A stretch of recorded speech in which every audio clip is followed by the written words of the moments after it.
안녕하셨습니까? 2026년 7월 21일 정은 변호사의 법률 산책 시간입니다. 드디어 2026년 월드컵이 스페인의 승리로 막을 내렸습니다. 월드컵 역사상 처음으로 해프타임 쇼도 했고 거기에 우리 대한민국의 BTS가 등장을 해서 대한민국의 K-팝을 전 세계에 알리는 계기가 되었습니다.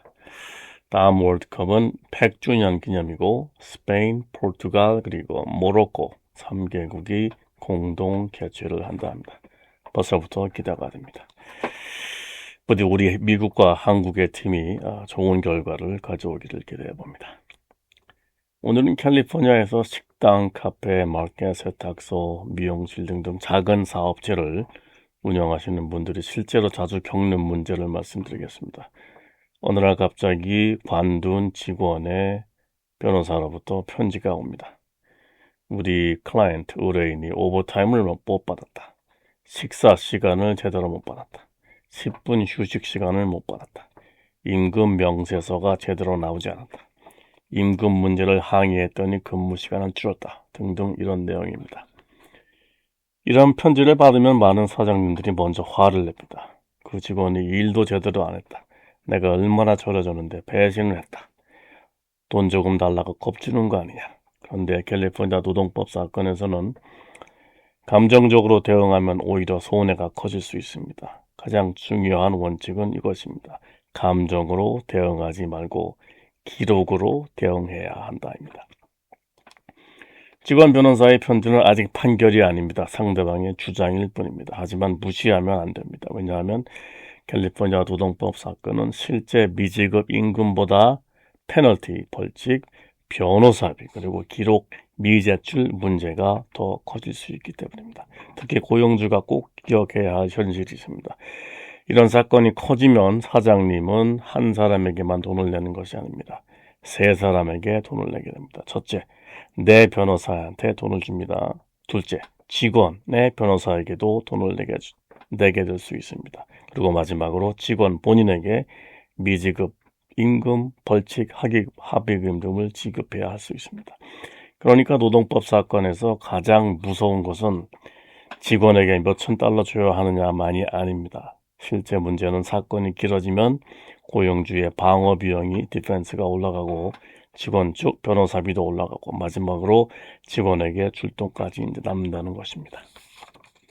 자, 예를 들어서 이제 실제 임금 차이는 몇천 달러일 수 있습니다. 그런데 서로 변호사를 선임하고 자료를 주고받고 소송이 시작되고 조정이나 재판까지 가면 결국 사장님은 자기 변호사비, 상대방 변호사비, 직원에게 줄 돈까지 모두 감당을 해야 됩니다. 그래서 노동법 편지를 받았을 때 목표는 자존심 싸움이 아닙니다. 목표는 총 손해를 줄이는 것입니다. 첫 번째로 해야 할 일은 직원에게 직접 연락하지 않는 것입니다. 왜 나한테 이러냐? 당장 와서 이야기하자. 거짓말하면 가만두지 않겠다. 이런 말을 하면 안 됩니다. 이미 변호사가 개입했다면 모든 연락은 변호사를 통해서 해야 됩니다. 직접 연락했다가 보복, 압박, 증거의 인멸 같은 새로운 문제가 생길 수 있습니다. 두 번째는 자료를 즉시 보존하는 것입니다. 출퇴근 기록, 타임카드, 스케줄표, 급여 명세서, 수표, 사변, 현금 지급, 현금을 했다면 지금 기록, 문자, 메시지, 카카오톡, 이메일, CCTV 영상 등 직원 파일을 모두 보존해야 합니다. 특히 식당이나 리테일 업종에서는 스케줄표와 실제 출퇴근 기록이 핵심 증거가 됩니다. 노동법 사건에서 내 기억에는 그렇지 않다는 말보다 강한 것은 기록상 이렇게 되어 있다입니다. 세 번째는 직원이 요청한 기록을 빨리 정리해서 제공을 해야 하는 것입니다. 캘리포니아에서는 전 직원의 자기 임금 기록, 근무 시간 기록, 인사 기록을 요청할 수가 있습니다. 고용주는 법에서 정한 기간 안에 제공을 해야 됩니다. 이 기한을 놓치면 본래 임금 사과와 별도로 또 기록 미제공했다고 벌칙을 붙일 수가 있습니다. 따라서 편지를 받으면 제일 먼저 확인해야 하는 것인 것입니다. 상대방이 언제 기록을 요청했는가, 그 요청을 받은 날짜는 언제인가, 법정 기한이 언제까지인가, 세 가지를 달력에 적어놔야 합니다. 네 번째는 임금 명세서를 점검하는 것입니다. 작은 사업체에서는 직원에게 수표를 주면서 금액만 맞으면 됐지 하고 생각하는 경우가 많습니다. 하지만 캘리포니아에서는 임금 명세서가 들어가야 하는 항목들이 정해져 있죠. 총 근무 시간, 시급, 오버타임 시급, 총 임금, 공제액, 순이임금, 지급 시간, 직원 이름, 고용주의 정확한 법인명, 주소가 문제가 될 수 있습니다. 특히 법인으로 사업하는 경우는 식당, 간판 이름과 법인 이름이 다를 수가 있습니다. 간판은 식당 이름이지만 실제 고용주는 주식회사에 있습니다. 세금 명세서에, 임금 명세서에서는 정확한 법인명이 들어가야 됩니다. 가게 이름이 아니고. 다섯째는 식사 시간과 휴식 시간을 계산해 보는 것입니다. 캘리포니아에서 일반적으로 하루 5시간을 넘게 일하면 30분 이상의 식사 시간 문제가 생깁니다. 또 일정 시간 일을 하면 10분의 유급 휴식 시간 문제가 생깁니다.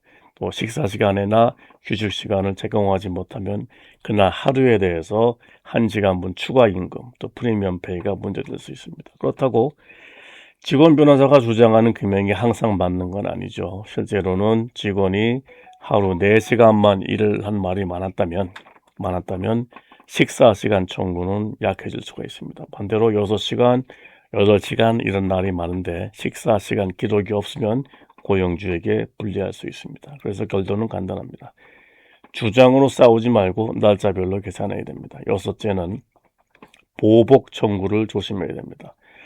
직원이 임금 문제, 휴식 시간 문제, 안전 문제를 항의한 뒤에 갑자기 근무 시간을 줄였다면 직원 변호사는 이거는 보복이다, 리텔리에이션이라고 주장할 수 있습니다. 고용주는 장사가 안 돼서 줄인 거다, 근무 태도가 나빠서 줄인 거다 말할 수 있지만 그 이유를 뒷받침하는 기록이 있어야 됩니다. 따라서 이런 편지를 받은 뒤에는 직원을 해고하거나 시간을 줄이거나 불리하게 대우하는 행동은 매우 조심해야 됩니다. 그럼 고용주의 입장에서는 가장 효율적인 대응은 무엇인가? 첫째, 편지를 받은 날짜와 데드라인을 확인합니다. 둘째, 상대방 변호사에게 우리가 기록을 수집 중이고 향후 연락은 변호사를 통해 하라고 짧게 말합니다. 셋째, 급여 기록과 인사 기록을 빨리 정리해서 기한 내에 제공을 합니다. 넷째, 실제 노출된 데미지를 계산합니다. 다섯째, 잘못이 작으면 기록으로 방어하고 잘못이 있으면 빨리 고치고 합리적인 합의를 시도합니다. 여기서 중요한 점은 빨리 합의하라는 말이 무조건 많이 주라는 뜻은 아닙니다. 오히려 초기에 기록을 잘 정리하면 상대방의 과장된 요구를 낮출 수가 있습니다. 기록을 보니까 실제 근무기간은 이렇다. 식사시간 대상이 되는 날은 며칠뿐이다. 임금 명세서 문제는 있었지만 손해는 제한적이다. 따라서 이 정도 금액이면 합리적이다. 이렇게 숫자로 이야기해야 협상이 됩니다. 반대로 기록도 안 주고 대답도 듣고 감정적으로 싸우면 사건은 비싸집니다. 사장님은 자기 변호사비를 계속 내야 되고 직원 즉 변호사도 계속 시간을 쌓게 됩니다. 나중에는 직원에게 줄 돈보다 양쪽 변호사비 때문에 사건이 더 커질 수가 있습니다. 오늘의 결론입니다. 캘리포니아에서 직원 변호사에게 노동법 위반 편지를 받으면 첫째, 무시하지 마십시오. 둘째, 직접 직원에게 연락하지 마십시오. 셋째, 모든 기록을 빨리 파악하고 보존하십시오. 넷째, 임금 기록과 인사 기록 요청 기간을 지키십시오. 다섯째, 실제 노출액을 빨리 계산하십시오. 소상공인에게 가장 좋은 대응은 싸움을 크게 만드는 것이 아니라 기록을 정리하고 숫자를 계산하고 잘못된 부분은 빨리 고치고 가능한 한 초기에 합리적으로 해결하는 것입니다. 노동법 사건은 감정 싸움이 아닙니다. 기록 싸움이고 계산 싸움입니다. 그리고 고용주 입장에서는 결국 내 변호사비, 상대방 변호사비, 직원에 줄 돈이라는 게 이 세 가지 비용을 모두 줄이는 싸움입니다. 지금까지 정은 변호사의 2026년 7월 21일 정은 변호사의 법률 산책 시간이었습니다. 청취해 주셔서 감사합니다.